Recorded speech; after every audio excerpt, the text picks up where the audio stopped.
DB Harun কোথায়? দেশ ছেড়েছেন নাকি কোথাও আত্মগোপনে আছেন? শেখ হাসিনা দেশ ছাড়ার পর চায়ের দোকান থেকে শোয়ার ঘর কিংবা অফিস পাড়া থেকে সবখানে এখন একটাই প্রশ্ন, কোথায় ডিবি হারুন? নানান রকম বিতর্কিত কর্মকাণ্ডের কারণে বাংলাদেশ পুলিশ বাহিনীতে ব্যাপক আলোচিত ছিলেন অতিরিক্ত কমিশনার হারুনুর রশিদ। ঢাকা মহানগর পুলিশের গোয়েন্দা বিভাগের প্রধান থাকায় তিনি ডিবি হারুন নামেই পরিচিত ছিলেন। ছাত্র জনতার ব্যাপক বিক্ষোভের মুখে গত 5 আগস্ট পদত্যাগ করে দেশ ছাড়তে বাধ্য হন শেখ হাসিনা। তার দেশ ত্যাগের পর পলাতক আছেন পুলিশের অন্তত 57 জন ঊর্ধ্বতন কর্মকর্তা, এর মধ্যে আছেন হারুনুর রশিদও।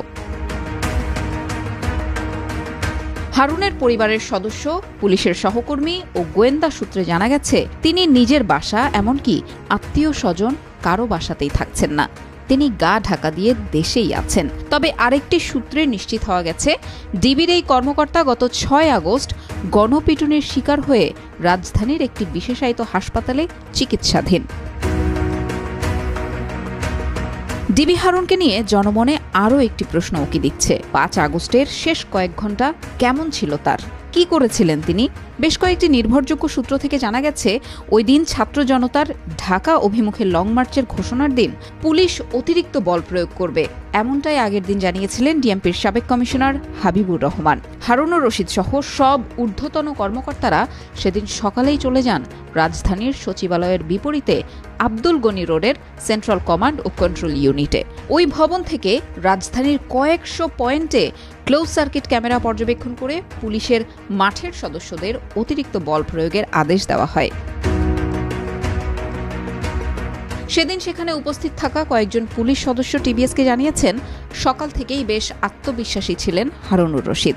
ঘণ্টায় ঘণ্টায় তিনি মাঠের পুলিশদের সাথে যোগাযোগ রাখছিলেন এবং মাঠের কর্মকর্তাদের বলছিলেন 5 আগস্টই হবে শিক্ষার্থীদের আন্দোলনের শেষ দিন, এরপর দেশের পরিস্থিতি স্বাভাবিক হয়ে যাবে। এর মাঝেই সেনাবাহিনী প্রধান দুপুরে ভাষণ দেবেন এমন খবর ছড়িয়ে পড়লে আত্মবিশ্বাসী হয়ে ওঠেন হারুনুর রশিদ।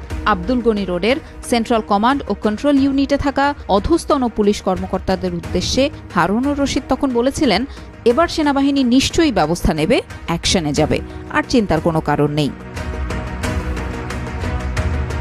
শেখ হাসিনার পদত্যাগ ও দেশ ত্যাগের খবর ছড়িয়ে পড়লে আন্দোলনকারীরা নেমে আসে ঢাকার রাজপথে। তখন ডিএমপির সেন্ট্রাল কমান্ড ও কন্ট্রোল ইউনিট ভবনের দিকে উত্তেজিত জনতা ইট পাটকেল ছুটতে থাকেন। প্রাণ ভয়ে এর মধ্যেই অনেক পুলিশ কর্মকর্তা তাদের ইউনিফর্ম খুলে ফেলেন।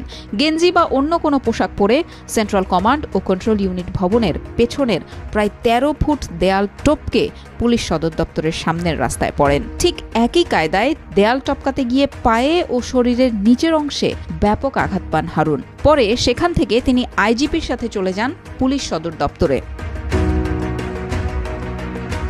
2006 সালে ডিবি লটারিতে আমেরিকার ভিসা পান হারুনের স্ত্রী। বৈধ ভিসা থাকায় সেই সূত্রে আমেরিকা পালানোর চেষ্টা করেছিলেন তিনি। যোগাযোগ করেন মার্কিন দূতাবাসেও, নিশ্চয়তা চান তাকে অক্ষত অবস্থায় বিমানবন্দরে বিমানে তুলে দিয়ে আসার। তবে কূটনৈতিক সূত্র জানায় তার প্রস্তাব নাকচ করে দেয় দূতাবাস। পরে তিনি সেখান থেকে ফিরে আসেন। এরপর কাউন্টার টেরোরিজম ইউনিটের সোয়াতের একটি গাড়ি হারুনকে মিরপুরে কোনো একটি জায়গায় দিয়ে আসে। সেখানে কিছু ব্যক্তির সাথে আলাপ করে বিমানবন্দর দিয়ে পালানোর চেষ্টা করেন হারুন। গাড়িতে করে পৌঁছেও যান বিমানবন্দরে। তবে বিমানবন্দরের টার্মিনালে প্রবেশের আগেই জনতা তাকে দেখে চিনে ফেললে মারধরের শিকার হন তিনি।